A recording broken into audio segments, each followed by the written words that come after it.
अस्सलाम वालेकुम friends, welcome back to my channel. इस वीडियो में मैं आप लोगों से औलाद के लिए रमज़ानुल मुबारक में सूरह कौसर और बिस्मिल्लाह का वजीफ़ा शेयर करूंगी। जो औरत भी नाक पर उंगली रख कर ये अमल करेगी, इंशाअल्लाह ताला अल्लाह पाक उसे औलाद अता फरमाएगा। अगर आप औलाद चाहते हैं तो ये अमल ज़रूर करें।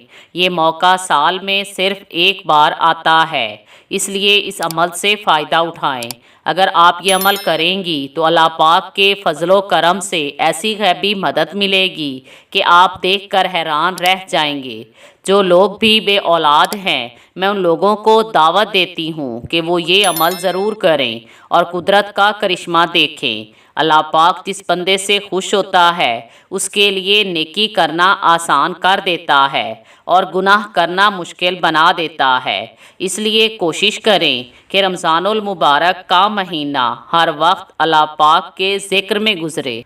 जब इंसान पर मुश्किल आती है तो उसके साथ आसानी भी होती है, जो इंसान को मुश्किल वक्त में आगे बढ़ने में मदद देती है। जब हमें लगता है कि कुछ भी ठीक नहीं हो रहा तो उस वक्त अल्लाह पाक हमारे लिए रास्ते बना रहा होता है। हम सिर्फ वही देख रहे होते हैं जो हमें नज़र आ रहा होता है, लेकिन अल्लाह पाक तो वो सब कुछ जानता है जो हम देख भी नहीं सकते। इसलिए अल्लाह पाक पर भरोसा रखो, चाहे तुम्हें उसकी तदबीर का इल्म हो या ना हो।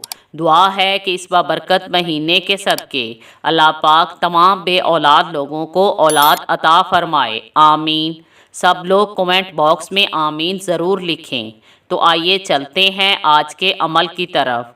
इसके लिए जो औरत भी बे औलाद हो वो वज़ू करे, चाहे नमाज पर तशहद की हालत में बैठकर अपनी आंखें बंद करके अपनी नाक पर शहादत की उंगली रख कर 21 मरतबा सूरह कौसर पढ़े, अव्वलो आखिर दुरूद पाक पढ़े और एक तस्बीह बिस्मिल्लाहिर्रहमानिर्रहीम की पढ़े और आंखें खोल कर नाक पर दम कर दे। इंशाअल्लाह ताला अल्लाह पाक के हुक्म से जल्द ही उसकी गोद में औलाद होगी। Thanks for watching.